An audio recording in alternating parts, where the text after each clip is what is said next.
the entire update together. And then I gave my reaction to what we are seeing. I'm genuinely curious about what they are planning to do, actually. So wait, let me just reduce my size. Right, let's go. Oh wait, you guys can't hear. You guys can't hear the video. Let's go. Let me just. Sorry, I think you guys can't hear the video at all. Let me just. Can you guys hear? Oh no, you guys still can't hear. You guys still can't hear this. Okay, let me just apologize for this. This is gonna be a bit problematic. Okay.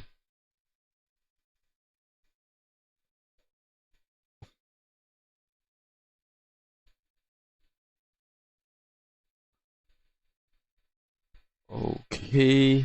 BGG Live. Alright. Today we're going to show you an exclusive reveal of what's coming next for Path of Exile 2. Alright, oh wait, before we watch the couple of the reasons why we wanted to take a break, I think number one was the leveling was too long. It's so hard to get to 100. I wanted to get to 100 in season 2, but basically I was burnt out after getting up to like 96 or 97. I was done. The rewards and the losses for dying in the map and the EXP you gain from clearing a map, I think that the difference is too huge. To the point where it didn't quite make sense at all, right? So that is why I decided to stop. I think I was just so burnt out from there, and the farming of the drops now there is not a problem, but mainly it's the leveling, right? So let's see what if they're gonna address any of this and any some other cool shits they can do. And another thing, the skills beginning to be boring. So let us jump straight into it. Twitch drops are enabled on today's live stream, so you'll be able to claim your Sun Priest's Incineration rare finisher effect by following the instructions below. Now with that out of the way, let's get started. Alright, it's time to give you a teaser of what's coming in Path of Exile 2, Jonathan. the Third Edict. What do they have for us? Let's see. Karui! I have called you here to save our people. Sorry, let's go full screen. Save our way. Oh! Over the ages, we have known pain like no other. But where is this place? Doesn't look anywhere from the first 3 acts. Mighty. Giant axe. It's gonna be a warrior. Now, outsiders dishonor our shores, and we have stood by, doing nothing. Are we gonna be playing melee warrior build this season? Show us your strength. I don't know. Show us the true way. Tribal. There's some tribal shit. I understand. Ooh, nice. Warrior. There's a monk. Hello. There's a monk. There's a master. Oh, what the? Oh, what's that? Is that new? This is not new. We have seen this in oh, this is new. That's new. Holy shit, God. Is that King Kong? Oh, that's new. Oh, that's a monk. That's Huntress again. I know, this Ranger. The true Makura Makoi will rise. So Aztec team, man. Aztec team. Big punch of this. Oh, X4. Interlude X? What's that? Holy shit! Support alcohol? Hell yeah! Skill reward. Whoa, warrior. Even more supports. Woo! What? Okay, oh my god, look at the map is gonna get crazier. Trade system, what new trade system is that? What is this? New class or what? Oh, new mechanic. Okay, new system mechanic. This is giving me a bit like, you know, Diablo vibes. Abyss. Ooh, that looks good though. That looks good.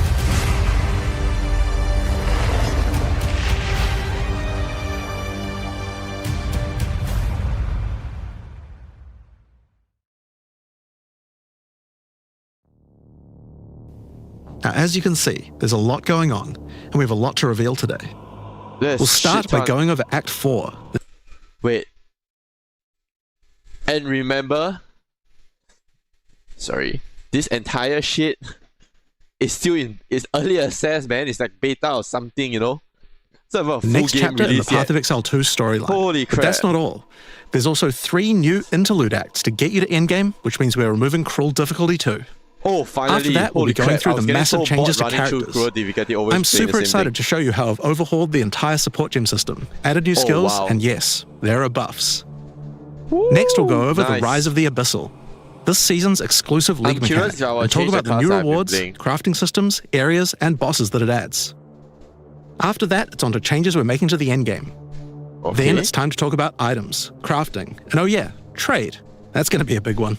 Asynchronous. We'll then go over our new that's supporter packs big. and finish up with a wow. live Q&A session where You had ZD said will on ask stream Path of how Exile sometimes 2's we game try to buy directors, things off trade, the myself and problem that Mark, we your face. questions from Twitch chat. And after that, at 4 p.m. Pacific, hatch notes. They're not quite complete, but they should give you some nice details to chew on. Alright, sure. We've got a lot to cover today, but first, another announcement. When the third edict launches on the 29th, we'll be having a free weekend for Path of Exile 2. Oh, nice. That's right, That's Path great. of Exile 2 will be free Although I for the bought the first game, so I time mean- without requiring an early access key. The free weekend will end on September the 1st, so you'll have plenty of time to give the game a try. Alright, let's get started with Act 4. The story continues from the end of Act 3. Doryani Okay. has agreed to help you find an ancient weapon that can be used Right, against that's right. That's corruption, where we end off, and we the had to go back in instrument of time, the right? Third Edict. The weapon was broken in ages past, but he believes that the pieces may be found in the Karui archipelago, the home of the Okay. Karui tribes. So go to some island. Seems. You will need to journey to Kingsmarch, hire a ship, and set sail. When you open the map, you Okay. can choose to sail anywhere you like. Act 4 Ooh. is completely non-linear, and you can visit the islands in any order you Non-linear? choose. Wow. Okay, sure. Will you visit the pristine This beaches sounds of good. Whakapanu Island? The Wait, Karui. what was that? Will you visit the pristine beaches of Whakapanu Island? They gotta be on purpose, man. They must have named that on purpose. What the? The Karui whisper of a curse that afflicts all who travel there. Perhaps it's related to the weapon you seek. Nice. Or maybe you will visit the volcanic shores of the Isle of Kin. The Kin have been more restless Oh. recently, Oh, nice. mining for sulfite and driven by some dark force. Okay. Perhaps you will choose to consult with one of the local Karui tribes. Their ancient wisdom could hold clues to finding the Third Edict. Alright. No matter where you choose to go, you will fight dangerous beasts, Okay. find fabulous treasures, Okay. Those jobs doesn't look great, honestly. and battle incredible what is bosses. that? A challenger! Oh, Come, you must seize your isn't this soul. like the one of the Black Myth There are Wukong 8 bosses? islands to discover, each teeming with its own flora and fauna. Act 4 contains over Ooh, 100 new everything is monster new, eh? types, We never 16 seen any new of this. areas, 12 Holy new shit. bosses, and plenty of other Holy crap. interesting encounters. Oh, what There's a huge amount to show, but we're not going to spoil too much here. We Ooh, want to give you a nice. chance to discover it all for yourself. Now there is exciting. What happens after Act 4? Well, Yeah, what until happens now you had after? to repeat the entire campaign again before you could face the endgame. But after we don't adding have Act to? 4, the game is far too long to make you do that. We needed something Okay. else to do in between the end of Act 4 and the endgame. So Sure. what else could we do? Add 3 new mini-acts, of course, and we're calling them the Interludes. Oh, nice. The Interludes are a set of 3 temporary side stories that will be included in the sounds game good. until Act 5 is released, that will take you to level 65 where the endgame can begin. The first interlude sends you on a journey back to Ogham. Okay. Renly has been leading the efforts to rebuild Ogham Village after the defeat of Count Geonor, but there's a new Nice. danger afoot. The nearby town of Holton is surrounded by an impenetrable darkness, and each night their corrupted townfolk emerge to raid the local farmlands. Okay. You will discover new areas and new bosses. Alright. You'll need to find your way through the darkness, uncover the source of corruption, Soon you will serve our master. and Nice. defeat it. Yes, I shall dance with that corpse. Ooh. And that's just the first interlude. What? The second interlude will wonder have you even how long return to the the interim Vasteri gonna be, Desert, right? where How much Asala has content been is gonna given be a involved? sacred duty. When the skies align, the gifting of water requires a chosen Sekima to meet with the Selkari, guardians of the sacred water, but they're nowhere to be found. You will Okay. need to track down the Selkari,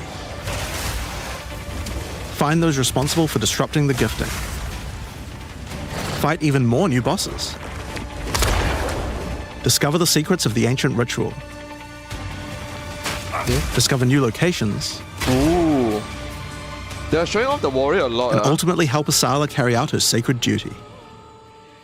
Now for Interlude 3. As Royal Thaumaturge of the Vaal, Doyani had plans within plans to save his people from the cataclysm perpetuated Okay. by Atzeri's lust for power. One such plan involved sealing a group of willing Vaal deep in a great mountain vault near the home of the Asmeri, deep Right. enough to survive the cataclysm. Even though thousands of years have passed, he believes that their descendants may still live, and may be key So to we're gonna defeating find the them, beast. is it? The journey up the mountain will be dangerous. New foes stand in your way, Oh. and the further up the mountain you venture, the colder it will become. So is there some core mechanic that we're supposed to deal with? Explore caves of ice Will this? Is it and gonna enter be the one of vault it? itself. Who can say what you will find within? The interludes are 6 to 7 areas each and generally include 4 boss fights as well. When you put that together with Act 4, that adds up to 35 new areas in the campaign and 24 new bosses. It's worth making clear that the interludes are temporary. When Act 5 and 6 are added, the interludes will be going away.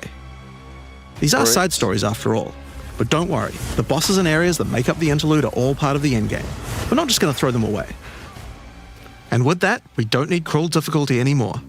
We do know that it was a pretty big chore to have to play through the campaign multiple times on each character, and this was a huge reason that the campaign could feel like a Ooh. bit of a slog when playing through again.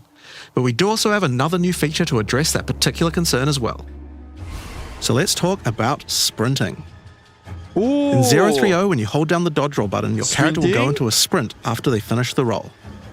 This is available on all character classes, and there's no limitation on how long you can sprint for. The primary purpose of this feature is to make navigating areas faster when out of combat. Because of that, if you do take a hit while sprinting, you'll fall to the ground. Oh, this is gonna be like the roll one thing, The best right? idea is to use a skill when you see monsters. That'll break you out of the sprint The so you can bullshit, the engage with roll no one. danger. We're If you right do on need the to run away from freaking monsters, just hold bird, and then spacebar. suddenly You got won't be hit. vulnerable during the roll, and you're faster while sprinting than basically any monster in the game, allowing you to retreat from combat.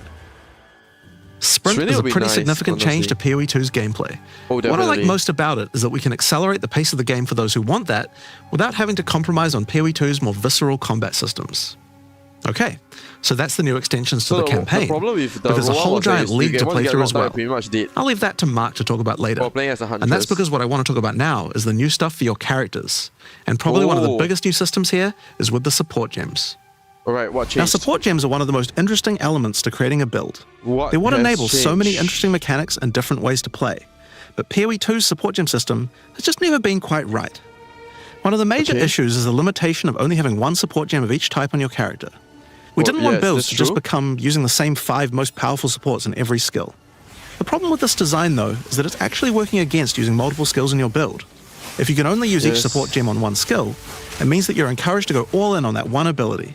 And we want to encourage you to combo your abilities, something needed to change. Ooh. So with that in mind, we've removed the restriction of having one of each support gem per character. Holy shit, that's You can now great. use as many copies as you like.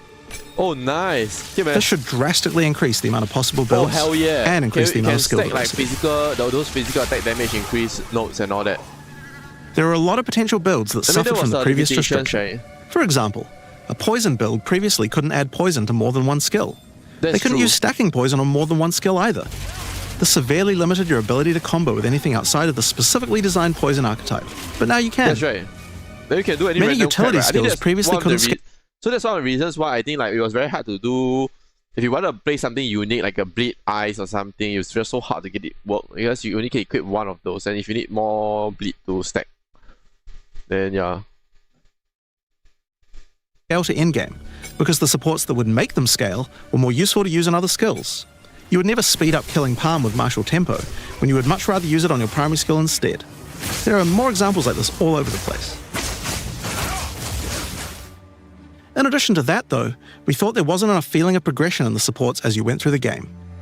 Right. There were only 3 tiers of supports, and many of the most important ones were given out at tier 1.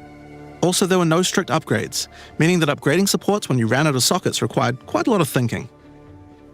In order to solve these issues, we now also have multiple levels of many supports as you go through the game. Ooh, For example, nice. Even double more. barrel support gives you an extra bolt, but at the cost of 30% less reload speed.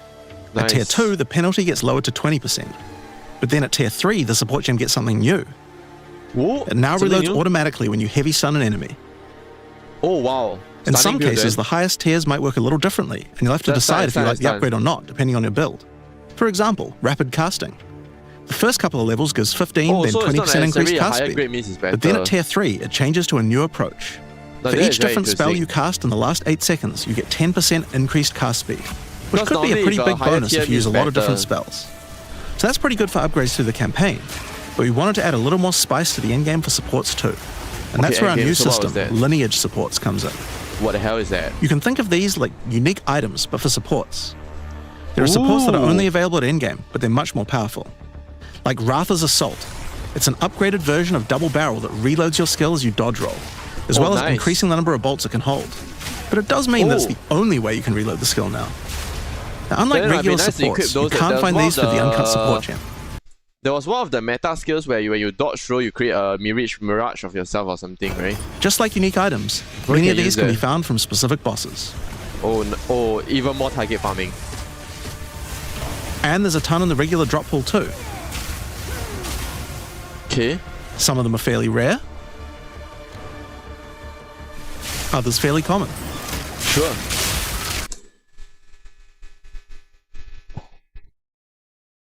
This is nice. Healing Some of them blow. are build defining. Oh, nice. Wow, what's that?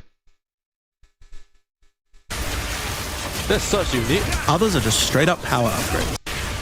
Wait, support skills we create totems, cause those totems to have more life. Totems created by support skills explode on death. Dealing physical damage. Ooh, that's fun. Others are just straight We could go back to like the the POE 1 Rain of Arrows totem build. Wait, give me a second. I need to go take a piss. I'll be right back.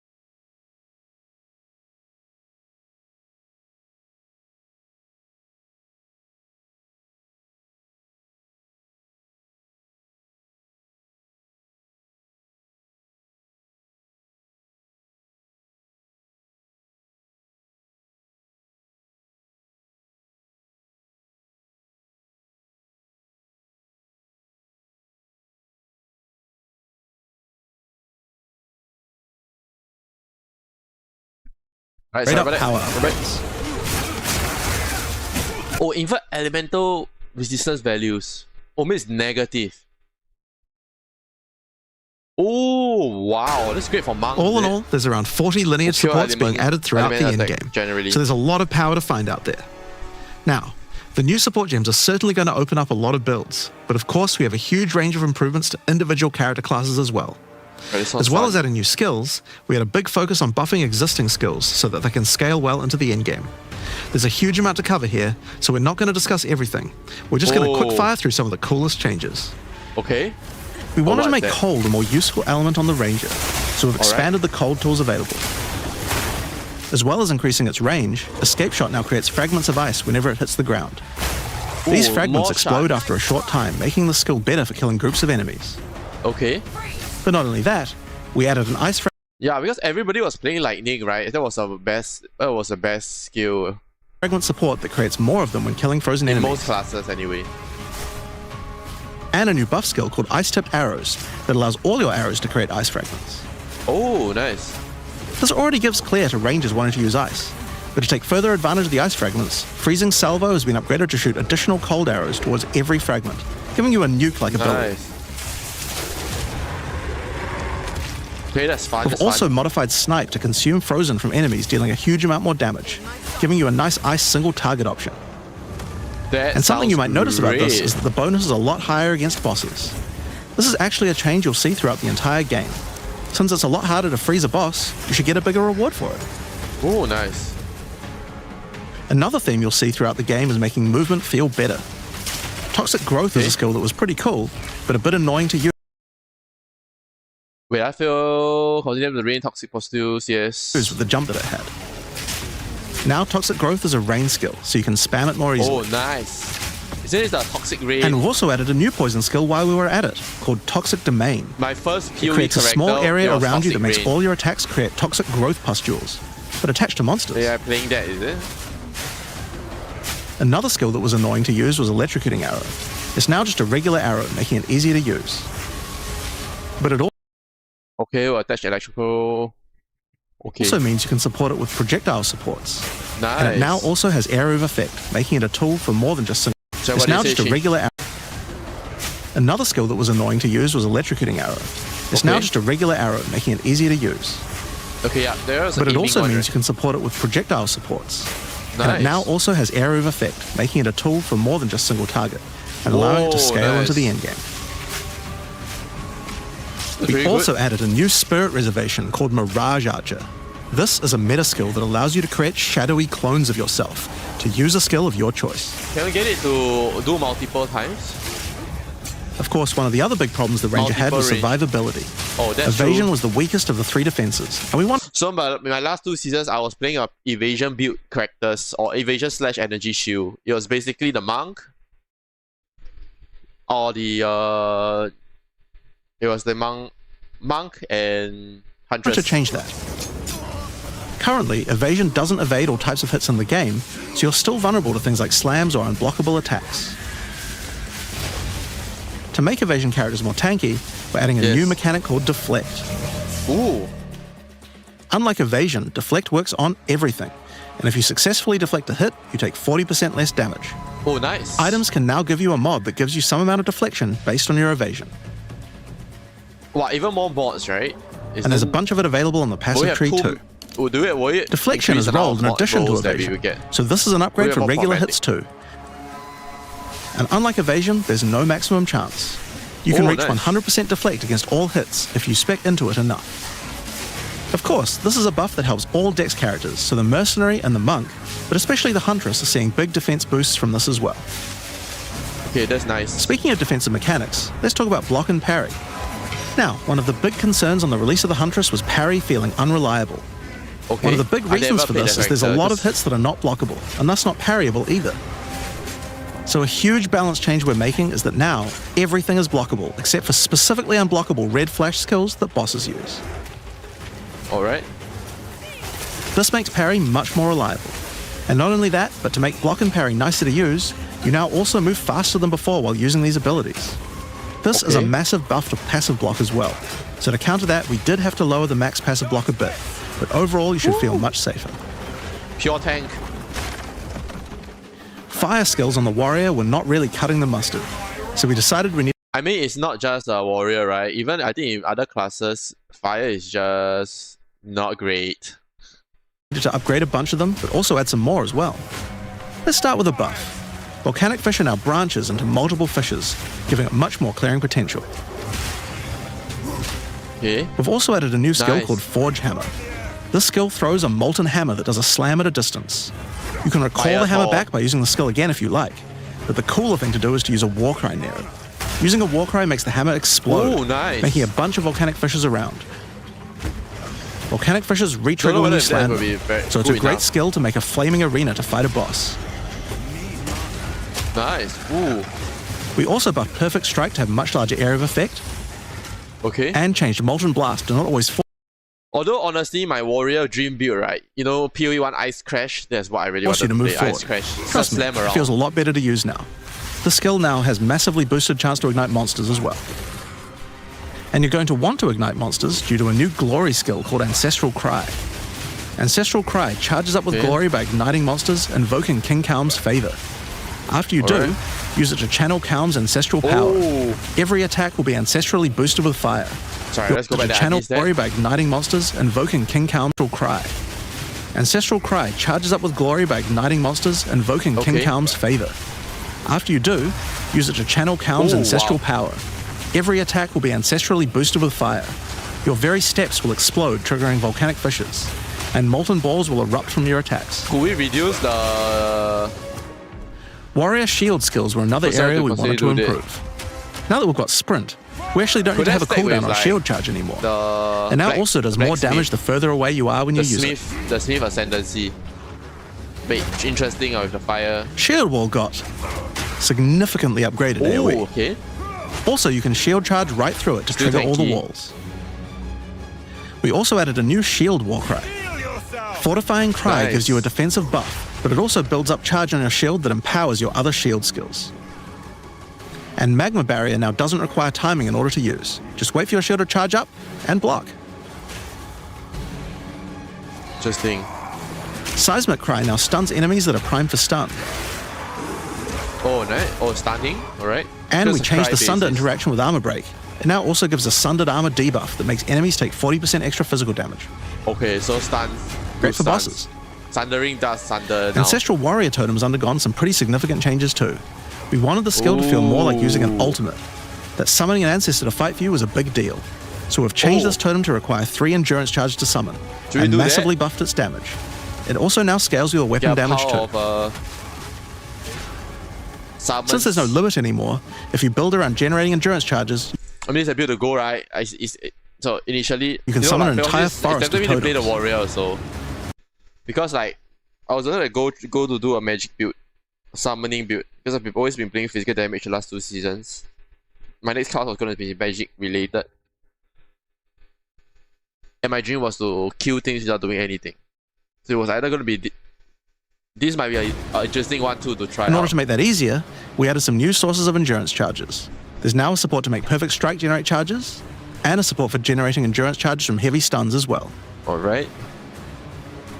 Speaking of totems, we wanted to upgrade the Warbringer. Among the other changes we've made to this class, Ooh. Answered Call now gives an extra totem, and the spirits have just been generally buffed in many ways.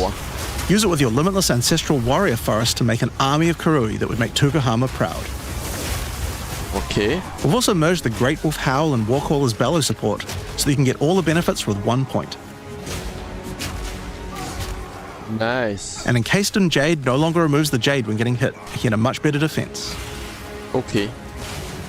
Next up, let's talk about accuracy.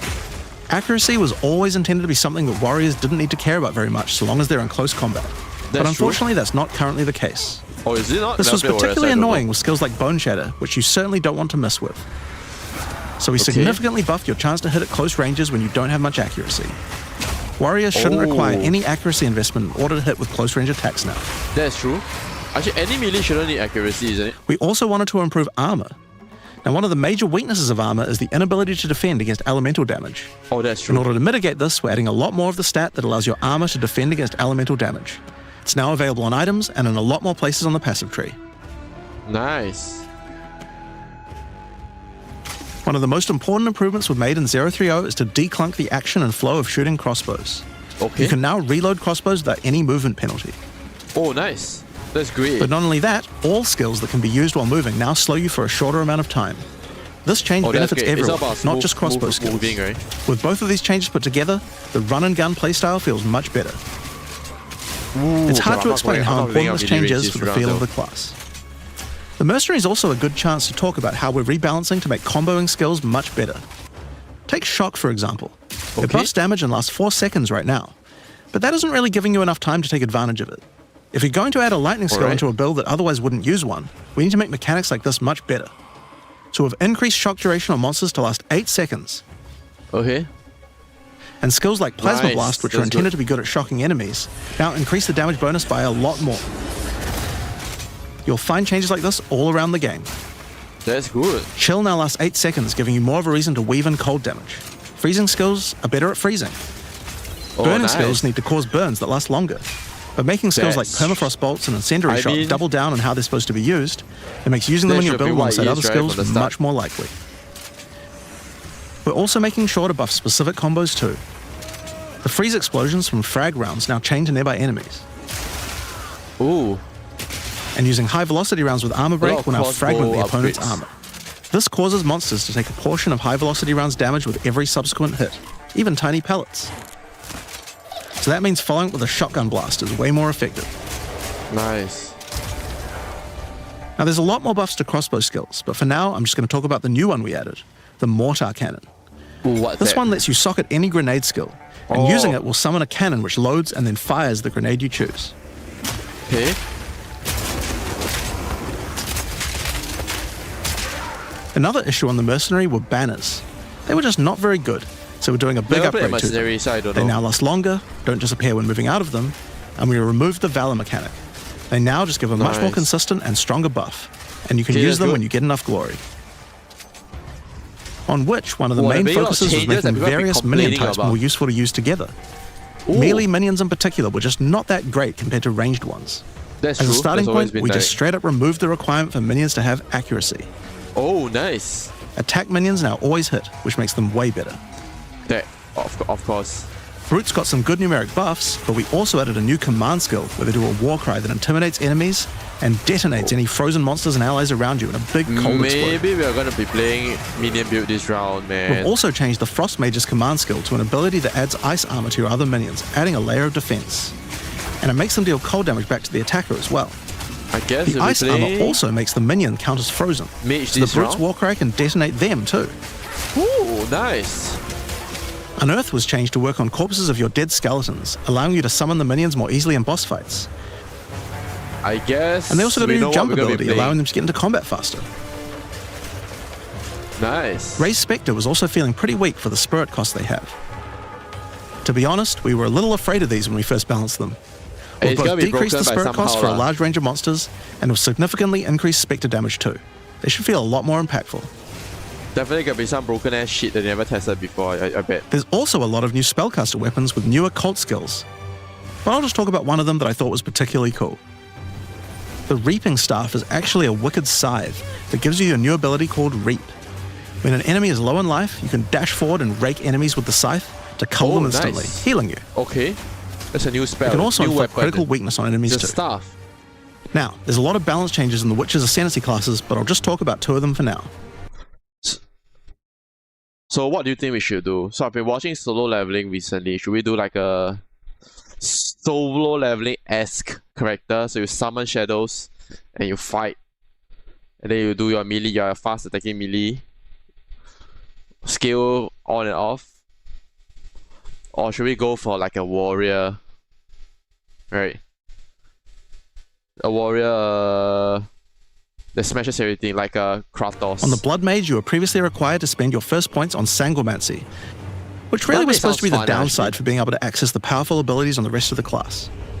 In order to make picking the Blood Mage a better early option, we made Sangomancy free, unlocking the power of the Oh. rest of the class immediately. Nice. On the Infernalist, the Demon form wasn't something people were really using because I you don't lost think your this weapon before. stats while transformed. Well, you no longer do, so Oh, it's a that's much great. better option now. Easy. All soft. On the Monk, the wind skills needed a big upgrade for sure. Staggering Palm can now stack up its duration if you use the skill multiple times in a row, Okay. so you can keep the effect of all Wind your is skills throwing better. up wind much Oh, more wind easily. is terrible lah, this. Wind was terrible. Lightning still Wind rules. Blast had the purpose of building up to dazing an enemy, but dazing just wasn't worth all that effort. Now it just dazes on hit, meaning a single Wind Blast will make all your skills stun enemies more easily. It's great. Following up with Vaulting Impact on a dazed enemy previously did a bunch of stun. Now it allows you to break your enemy's stance. When That's their good. stance is broken, following up with a fast attack will do way more damage. A cool build that certain people always enjoyed in POE 1 was hand-to-hand combat, but Okay. until now we just didn't have a real way to Ooh. make it viable. Well, that changes now. The monk, as a true Ooh. martial artist, now has the ability to learn the hollow palm. Wait, what is this? Hollow arm technique. Can attack as though using a quarter staff with both of hand slots are empty. Oh, arm technique can use quarter staff damage gain. Physical damage based on their skill level. 1% more attack speed. 0.1% the critical chance to energy shield. So what? So like,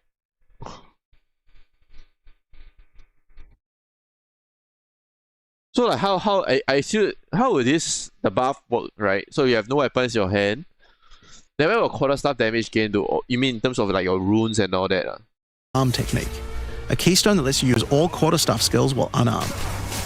Okay. All quarterstaff attacks now have a special unarmed version. This and might you be get further OP, bonuses in to all your terms of- attacks from Because there's like flicker strike, right? Then you might be able to flicker strike all everywhere. stacking super energy quickly. shield and evasion on your character. And shatter. Evasion energy shield, that essentially that's the monk build, right? A new keystone we also added to the monk section of the tree is Walk So mana leech recovers based on elemental damage. That's even better. of the Wilds. Mana has always been an issue This changes for mana monk. leech to work with elemental damage instead of physical, which is pretty useful for all those elemental I attacks think the monk monk might be has. OP But it again with works the well for flicker the ranger strike too. for speed. Now, one of the least used ascendancy classes in the game is the Acolyte of Chayula, so we that's knew true. we It's needed so to make some terrible. changes here. One of the key things we had to do was make the chaos damage that the Acolyte can do much more useful. So we've added a new skill, allowing chaos damage to ignite, shock, chill, and freeze, embracing the elemental prowess of the monk in a truly chaotic fashion. Wait, can you do that with the hollow palm? In addition, he can make all of his chaos damage leech. And we've buffed Into the Breach and Embrace the Darkness by moving Wait, it's okay. all of his Okay, chaos that- damage leech. I never the And skill we're was so terrible for this. Remnants spawned by supporter skills have 29. Okay. A flame should not manifest nearby. Well, so you constantly Buffed spawn Into the Breach breaches. and Embrace the Darkness by moving the effects of the 4-point nodes into the base skills. So you have no spirit, base maximum damage 100, damage taken is usually from darkness. Okay. Okay, so you have no spirit. He also gains Will a it new be notable, good? Grasp of the Void, which leaves void illusions behind you as you dodge roll. Alright. If they're killed, they do massive explosions of darkness, dealing damage to everything in sight. How good is that though? Now let's talk about sorceress skills. One of the things we wanted to improve on the sword is the ability to use multiple elements together more I play effectively. witch actually. Now, this might seem small, but one of the things pushing you towards using a single element is debuffs like elemental curses, which lower resistances of a single element. Okay, In order to fix that, we're making quite a lot of game-wide changes to these kinds of mechanics to broaden what they apply to. Ooh. So for example, there's no longer 3 curses for fire, ice, and lightning. Instead, there's just a single curse that buffs all 3 at the same time. Oh, that's big, man. And things like Just one Frostbomb, which give you button cold change to exposure, hit. now give elemental exposure. You can use it to buff any of your other skills. We Right. also wanted to make switching between different weapon sets smoother, so you can use different Okay. elemental staves more effectively. To do that, we've removed the weapon switch time, and now happens Oh, instantly. nice. This applies Oh. game-wide too. Oh, wow. Now, we didn't just want to stop there. We wanted to add some specific mechanics that work between different elements, and that's where elemental infusions come in. Okay. Certain skills can now drop elemental infusions. For example, Now what does that when do? a frostbomb explodes, it leaves behind a cold infusion on the ground. After picking it up, you can spend it on one of any number of different skills to transform how they work. Spark will create a nova of cold-infused projectiles. Okay. Oh. So lightning that deals ice Ice damage. Nova will leave a chilled area on the ground. Okay, ice And we do also more added a new ice. low-level skill that fires ice shards. Use it with Nice. cold infusion though, and the ice shards will explode. Orb of That Storm all now sounds generates fine. lightning infusions when you cast enough spells near it. And that's all spells, by the way, not just lightning. Ooh, Once you have one, you what? could cast a lightning flame wall, which adds both fire and lightning damage to all the Well, projectiles that's that gonna pass be through. fun though. Honestly, that's gonna be freaking awesome. Or power up Ember Fusillade with lightning, which will generate arcs to nearby enemies as each fireball hits. Oh, nice. Or maybe go lightning on lightning with arc. This skill is now a projectile, and by infusing it, you can go full Palpatine. Ooh. Get fire Star Wars, infusions dude. by blowing up monsters with living bomb. Then use them with Comet to summon a giant fire meteor from the sky. Wow. Or use it with Firestorm, which transforms it from a small area into a much bigger one. Okay. Firestorm is unique in that it can be infused by multiple different elements at the same time. Okay. Add then an that ice sounds infusion fun. to rain down ice at the same time as the fire. And add lightning to add deadly strikes from the heavens into the mix. Ooh. or use it with all three to generate a storm that is truly apocalyptic. Wow. Cold Snap has been simply turned into Snap. Or previously you could use it to shatter ice, but now it works to detonate all of the different elemental ailments and makes them leave behind infusions. Oh, nice. Okay, sure. And just like how you could previously use it on Frostbolt, you can now also use it on Orb of Storms and Solar Orb to detonate those as well, which means you can create many infusions at once. Ooh. Okay. You also have a Spirit Reservation skill They just made it fun and to a play all support gem builds. to help generate them too. Nice. On the passive tree, we've added quite a few new keystones to the Sorceress section.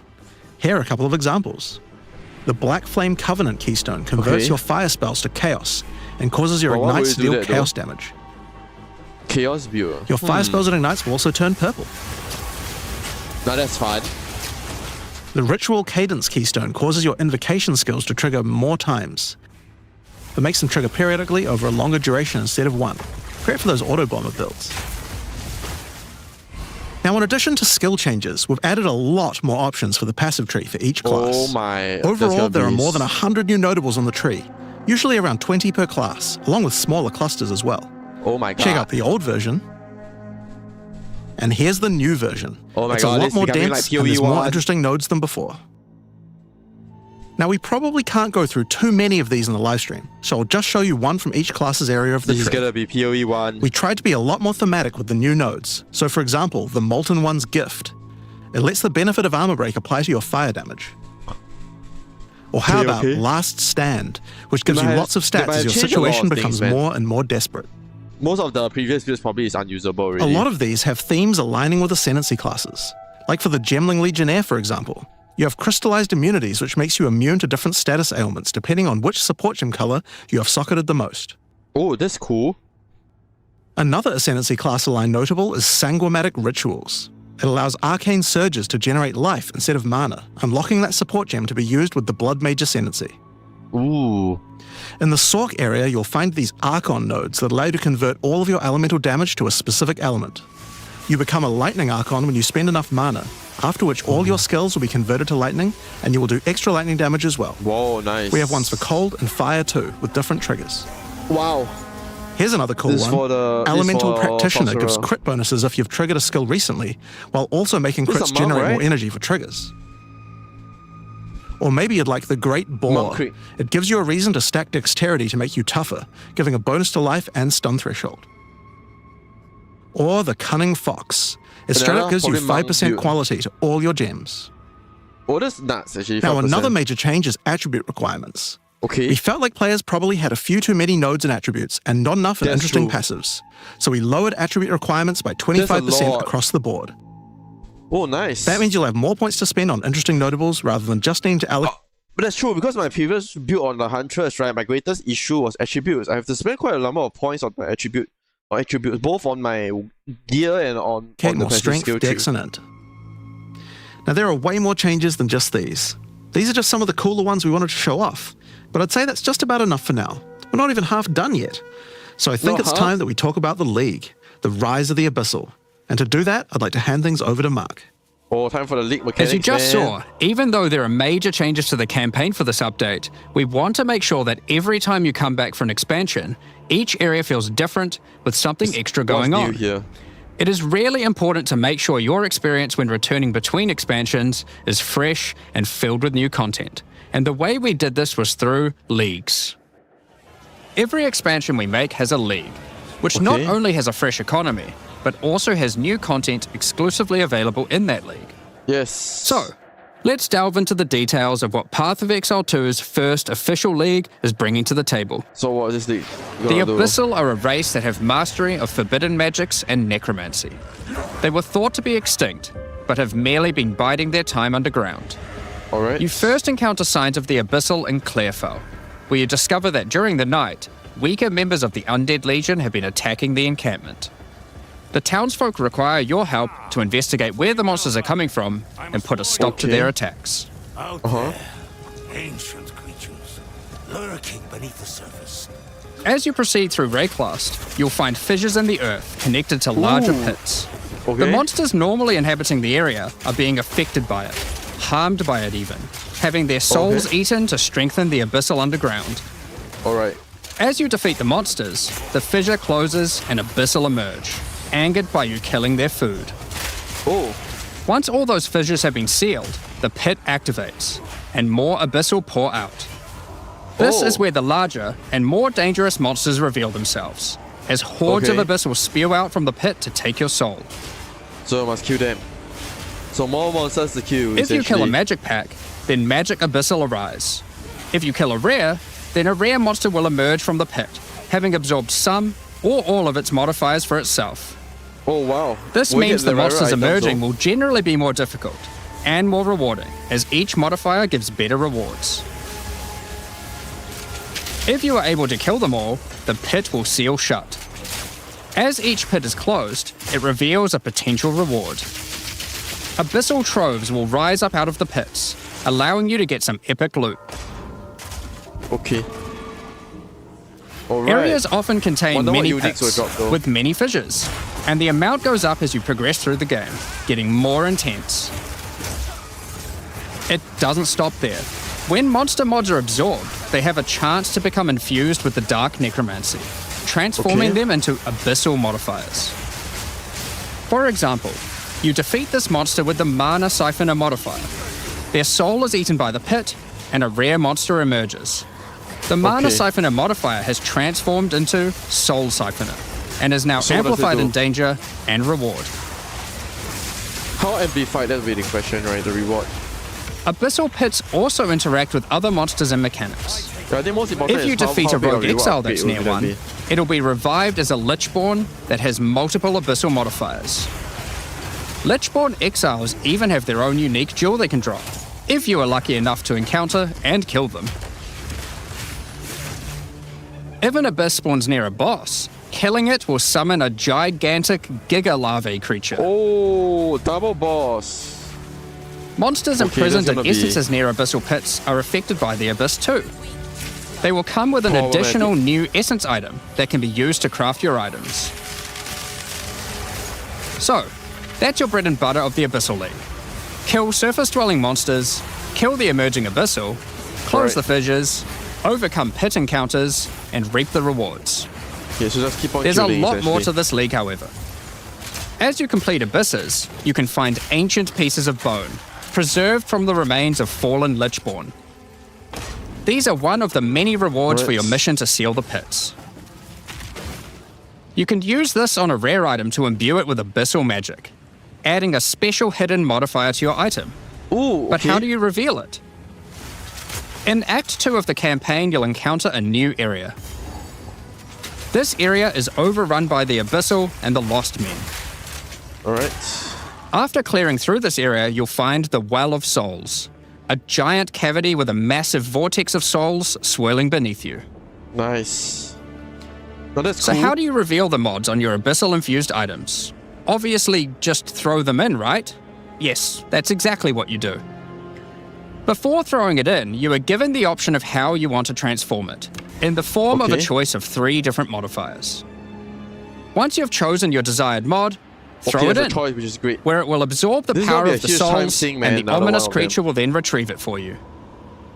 These modifiers can be ones from the core mod pool, all the way through to specialized modifiers that cannot normally appear on items. During the campaign, you can use it as a way to more easily add useful existing mods, but during the endgame, there is a whole set of new and powerful mods you can add to your items. Like this mod for crossbows that allows you to place an additional ballista totem. Or this one that adds spirit to your staff. Okay. Or this one that allows you to generate more combo with your quarterstaff skills. Oh, nice. And speaking of endgame, you can also use the system to craft Skills are waystones. quite unique, oh. With a preserved vertebrae fused into your waystones, Alright. you can get some new modifiers that push difficulty and rewards to new heights. Oh, you guess the new Here time are sync. some examples of those mods. You always get a choice of 3, so you can avoid anything you don't think your character is capable of. With this modifier, the natural inhabitants of the area are all spawned near abysses. And there are up to Alright. 9 additional abyssal pits in the area, making it just a Nice. full-on abyss ruckus.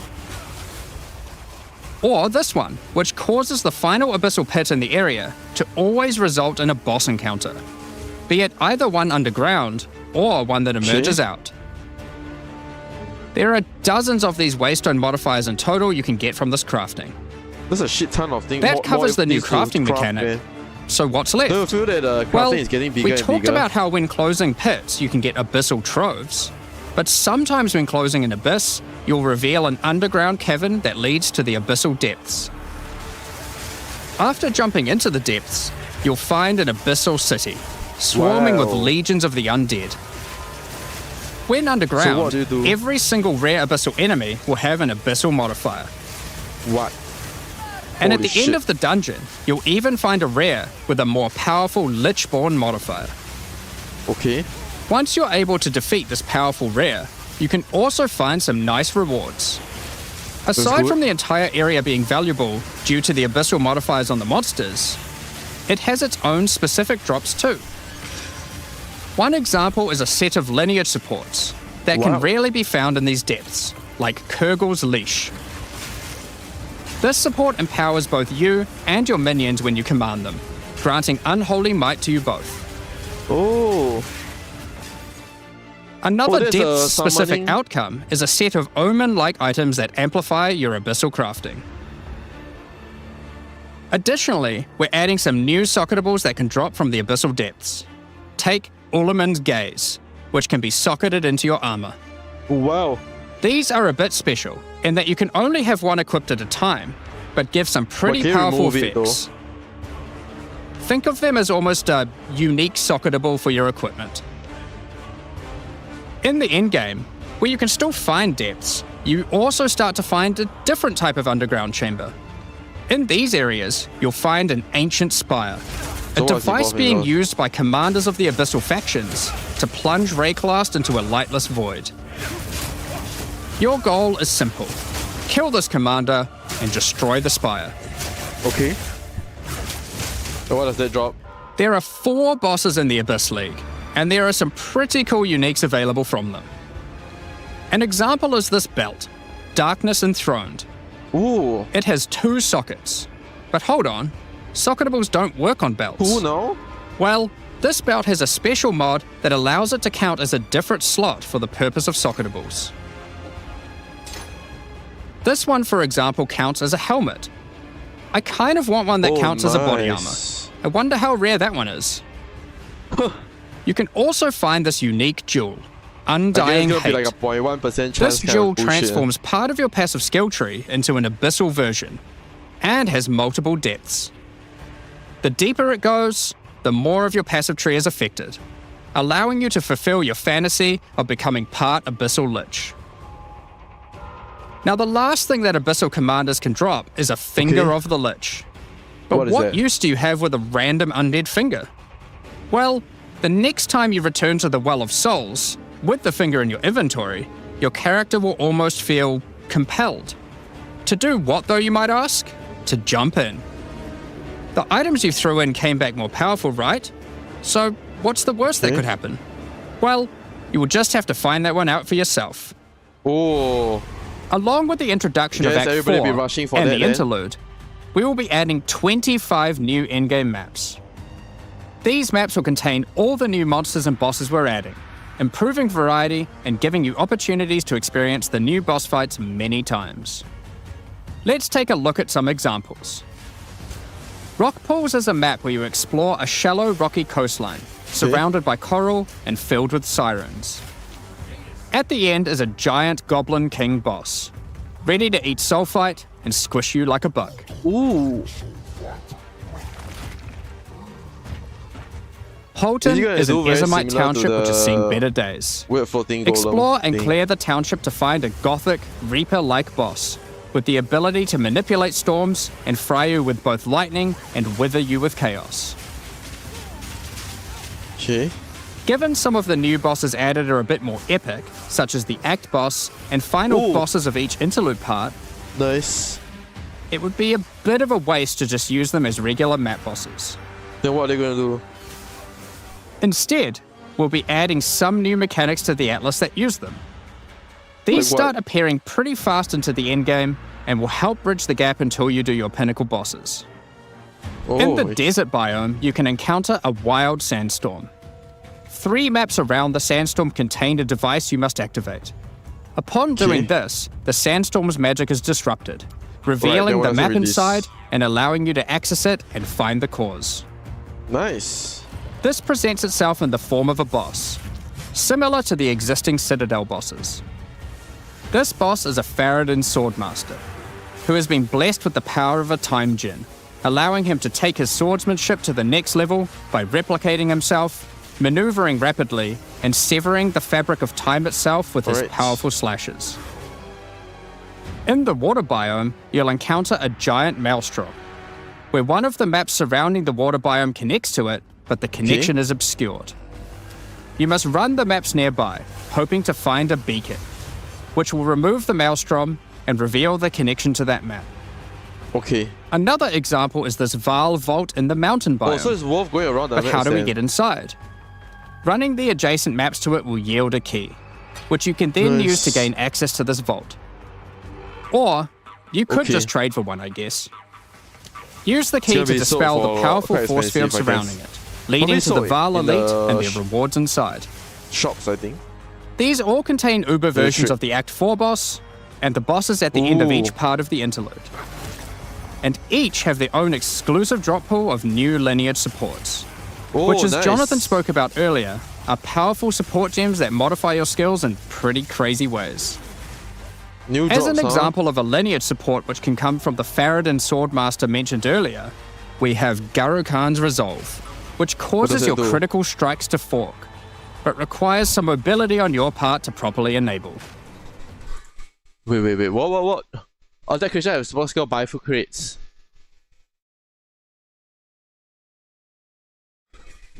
Can be support attack skills you use yourself, which do not already have some correlation for you. Support skills can only be used after you have removed a certain distance, but will buff critical hit chance.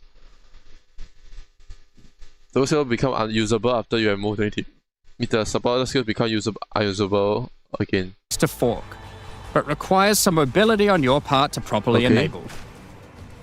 From the boss sealed in the Vaal Vault, we have Paquate's Pact, which supports your war cries, causing them to inflict massive amounts of corrupted blood at the cost of your own life. Okay, that's Additionally, some maps can now spawn summoning circles, a room resembling an Ezomite henge. Activating this henge will spawn bosses. It's as simple as that. We'll also be making changes to how affixes and waystones work. As the current prefixes equals good, suffixes equals bad iteration isn't quite hitting the mark. That's true. We tried something new here in Path of Exile 2, but after seeing the feedback, we decided we actually liked what we had in Path of Exile 1 more. Like Path of Exile 1, each affix will now be both difficult and rewarding. Waystone mods now grant an increase to the number of waystones dropped, and an additional specific upside attached to it. This means as you roll your map, they will continue to get more difficult and more rewarding, and allow you to customize the difficulty and rewards of your maps better. For example, the Frostbitten mod, which causes enemies to deal cold damage, also increases the rarity of items dropped as its upside. Whereas the Odd Venom suffix modifier, which causes enemies to poison on hit, has the upside of granting increased pack size. Some maps will end up having a lot of rarity, some a lot of pack size, and others will just have a mixture of everything. Due to now having more modifiers granting difficulty, we will of course be reducing the difficulty per modifier to account for this. So, that's your Atlas, maps, and Waystones. But what about Breach, Ritual, Pinnacle content, and others of the sort? We're making some changes around this too. The first change is that you'll now be able to invest 2 points into your specific League Atlas trees before having to run the Pinnacle content. Oh, that's good. There will be a specific objective for each type of content which grants you those points. For example, in the case of Delirium, it's simple. You just need to find and kill one of the bosses in a map, Omniophobia or Kosis. The rest of the points for each content come from the Pinnacle content, but we're making some changes to accessibility here too. Currently, access to most Pinnacle content requires the same key at the easiest and most difficult version of the content. That's true. This creates a negative feeling where at lower difficulties, instead of wanting to run the content, you're often better off just selling it to someone who can run it at maximum difficulty. That's true. To address this, each content will now drop splinters, Alright, which will nice. not form into singular items. Oh, Instead that's of using great. the singular combined It also item in the reduces the realm amount of gate, things I have to you store can in now my just bring your inventory. splinters. Upon inserting the splinters into the realm gate, an interface will appear, allowing you to pick your difficulty, and you'll notice each difficulty has a different entry cost. This means if you want to run easier difficulties, it costs Right. less, which also allows you to run this content much sooner into the endgame. That's great. Because these encounters now just require splinters, their corresponding atlas tree no longer affects the difficulty of them, Oh, that's good. and has been changed to it's a purely new affect the unit. content and maps on the atlas. Something completely The unique now Arbiter then. of Ash works a bit differently. Instead of requiring splinters, he still needs crisis fragments. We now have only 2 difficulties of the Arbiter. The first, requiring the existing fragments obtained from citadels. The second, Uber Arbiter, requires calamity fragments. These come from citadel bosses also, but only once you've allocated the maximum number of points in Alright. your boss atlas tree, ensuring those citadels are at their highest difficulty level. Since we're talking about pinnacle content, we also felt that the leveling curve in the late game was a bit too steep. Yes, that's We've true. smoothed this out a bit so that it's easier to get to the mid-90s. That's great.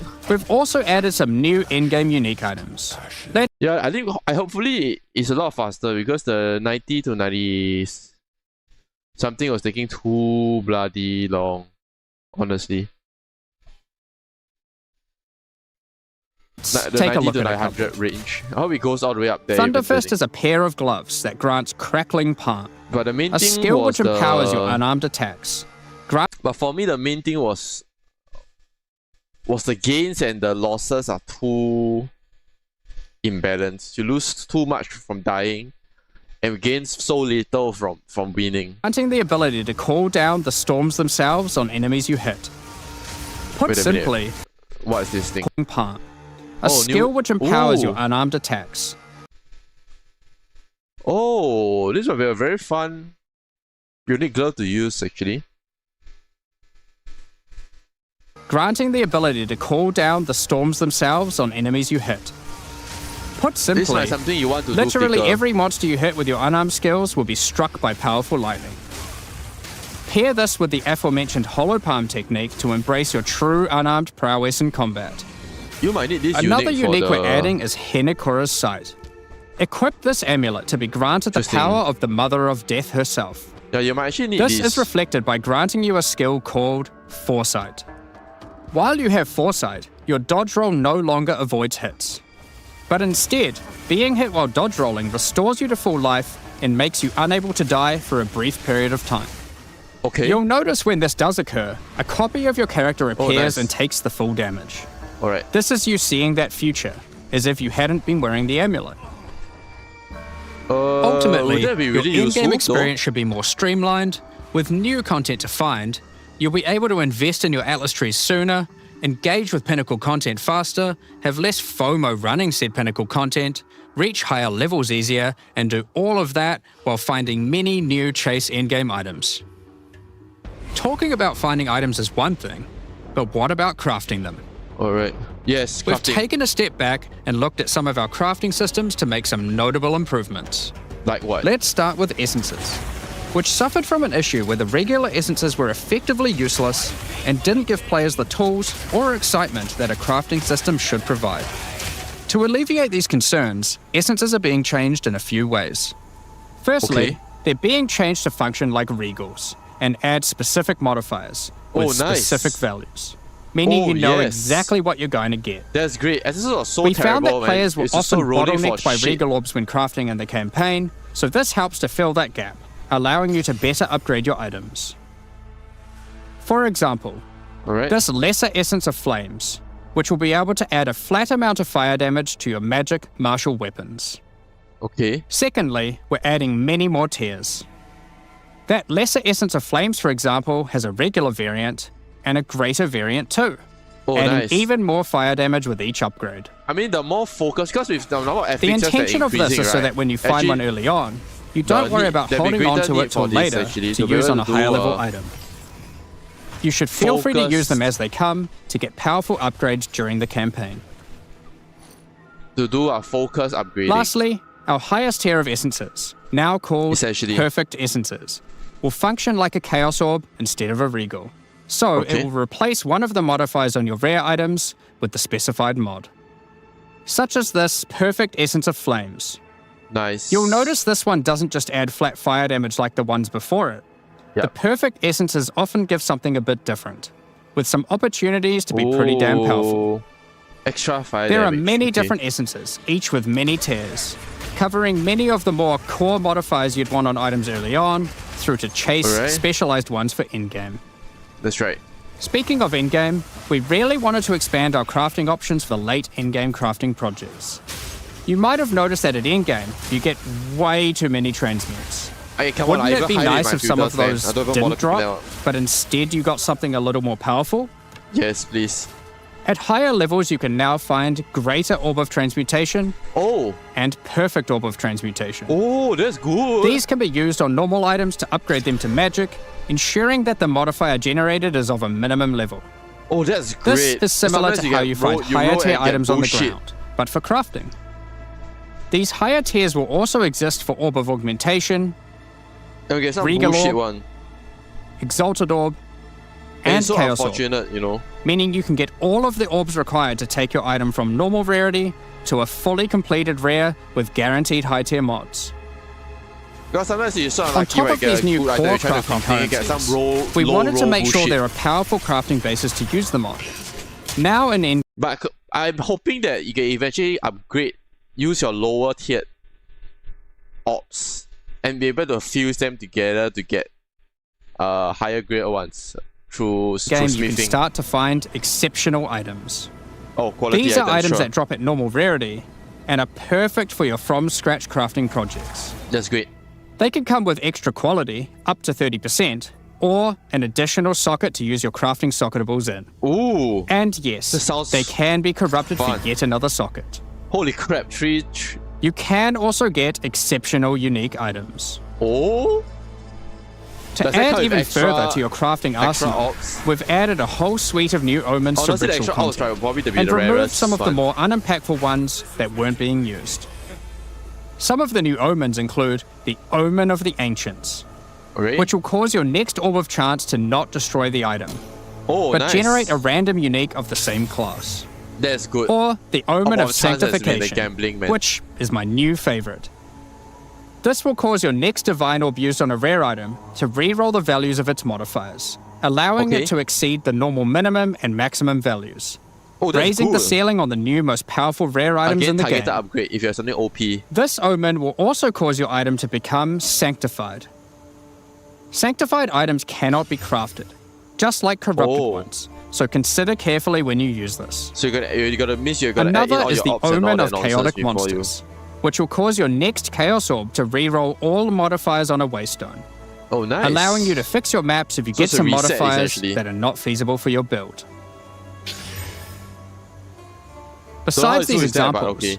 there is a huge variety of Because new normally omens for a you to game you get discover so many in your waystones ritual doesn't really matter. You encounters. don't really waste time on shitty waystones. With the release of Act 4, notably taking place in the Kardori archipelago, you'll be able to now find a new currency item, Henikora's Lock. Now, what does it do? Henikora, the Kardori goddess of death, has the power of foresight and is able to see many futures, including the outcome of your next craft.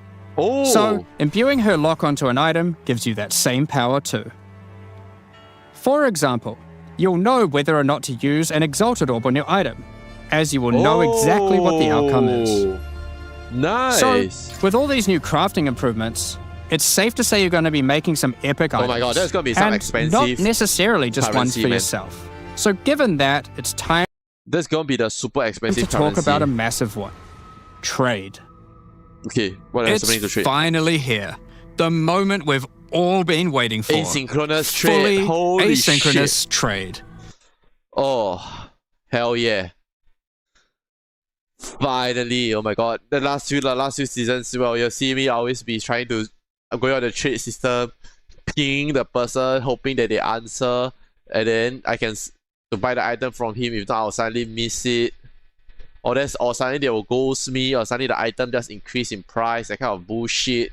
When you approach a person, they say, oh, it's more expensive than it is. It's going to cost you like 10 divine. It costs you 100 divines instead of 10 divines on the trade system.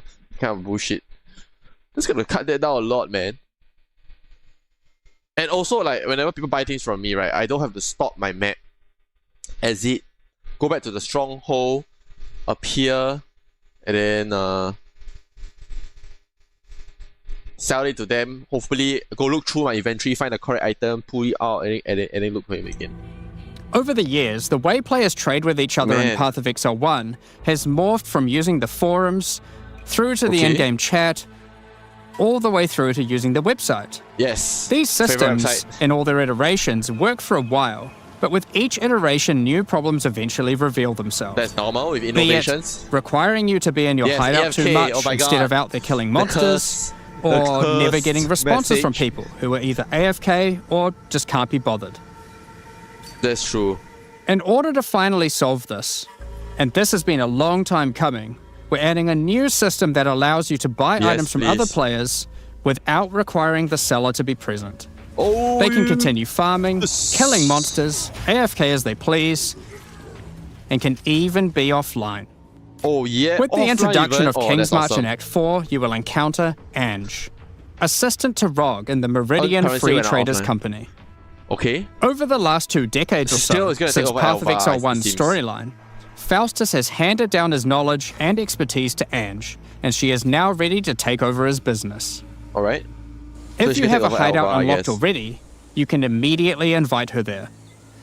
If you don't have a hideout We yet, do have, so we probably you can will invite her need to instead. acquire one.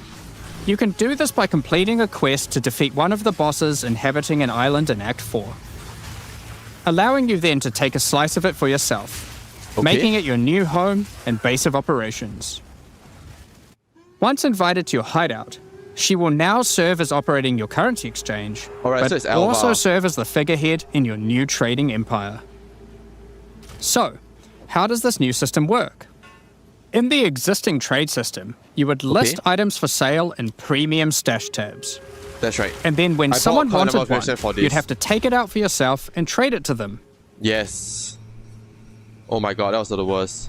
Now, instead of using those, you can give your items to Ange so she can sell them for you. Each Okay. item must have a price set. The prices are Nice. set using in-game currency items, Oh, but there's so many currency such right as now. Exalted Orbs or Chaos Orbs. Once a price is set, other players will be able to find the item by searching for it on the trade website. Okay. Once a desired item has been found, you can Right. hit a button, which will instantly teleport your character in-game to their hideout. Oh, nice. Then, you can immediately purchase the item. And while there, if you want, browse their other goods, in case there's a Okay. good deal someone else hasn't yet discovered. You'll notice that as a Okay, buyer, continue. on top of the currency the seller set for the price, it Whatever. also costs gold to purchase an item. It's not a lot. Who as cares? Ange has bills to pay after all. As a seller, you'll immediately nothing. receive a notification when an item of yours is sold, and can also see an effect above Ange in your hideout when she has unclaimed currency. There's nothing, man. Just Okay. go talk to her, claim your currency, and continue playing at your leisure. Nice. Isn't it awesome? As many when there people was a already acquired game premium company that stash listened tabs to for their the players purpose to- of the to trade do what's system, doing? we wanted to add a way for you to convert your existing tabs to merchants tabs. if Oh, you want. nice. This is so POE2 though. This is so POE2. In POE1, all your stash that you bought from POE1 can be converted to POE2, and now all the premium stash tab that you bought can be converted to merchant tabs if you want. It's not even compulsory. You know, any other like probably like some China gaming company or whatever is gonna make you pre-purchase, go and buy merchant tabs or You something. can do that here on the website, but only if you purchase those tabs before the release of the third edict. Oh, I'm gonna be To converting so many of clarify, them. the existing trade system will remain fully intact, so your premium stash tabs will But I not think most lose people will any of their convert over, functionality. honestly. We just figured people might want to switch over to this new system. Yes, we are We gonna be switching expect a over. lot of feedback around this new Absolutely, system we are and are switching looking forward to over. trying it out with you. As we are not able to test internally with an entire, thriving economy, there will certainly be some kinks to work out. That's fine. Based on shit how the happens. system goes, we will be adding it to Path of Exile 1 when ready, so any of the tabs even you Path of Exile purchase 1, will wow. also be usable there later. Next Excellent. up, we're going to be talking about our new supporter packs. Okay, am I going to spend money? Today, we're launching 2 new series of supporter packs, the Justice and Trathan Executioner packs. Okay. Each tier contains the pack's full face value in points, alongside several exclusive microtransactions. Alright, so what are we As going to always, the microtransactions in these packs are purely cosmetic and do not affect your character's power or progression in any way. What are we The going to have? Justice series of supporter packs contains 6 exclusive microtransactions. Okay. Claim That's not glory like, after holy shit. defeating enemies, or inspire your allies by calling down the Banner of Okay, that Justice sounds nice. portal. The Sphinx Mystic hideout decoration will identify items for you, displaying them Okay. as it does so. This ancient creature has been presented with many items over the Oh. eons, so has some strong expressions to make on the quality of your wares. That's good. Become a true warrior, worthy Oh. of delivering the justice of Oh, the this is a eternal Roman warrior gods with the Apostle of Justice armor set. This armor set also comes with a matching back attachment containing a set of scales to measure your worth. Okay. With the Apostle of Justice finisher effect equipped, the Goddess of Justice herself will appear to decide on a verdict for That's slain cool. unique enemies. That's cool. Witness as she decides the fate of your slain foes. Will they ascend to be amongst the gods or be banished to that's- the underworld? That's a pretty cool effect, honestly. The Griffin fledgling pet Oh, will the be a pet is fine. courageous companion as you journey throughout Rayclast. Kind of whatever, the pet. Take your place in the skies in the Plateau of the Gods hideout. Oh. This hideout comes with many looks different nice. sections for setting up your home or base of operations. In order to travel between them, you simply just need to walk off the edge. Like a true eternal god, you can float between the mountains on the clouds themselves. on this cloud. The Trathan Executioner pack series Oh, also wait, what contains is 6 exclusive this? microtransactions. Okay. The Trathan Executioner finisher effect is a brutal display of Trathan might, crushing slain bloody unique though. enemies as if they were bugs beneath your heel. Nice. As a Trathan Executioner, you're the perfect master for the ever-hungry carrion raptor pet. Okay. It What has does that taken do? a particular liking to the taste of other pets, and at your Oh. command it will swoop down and eviscerate them, that's proceeding to shown on the other satisfy its player. hunger by feeding on their corpse.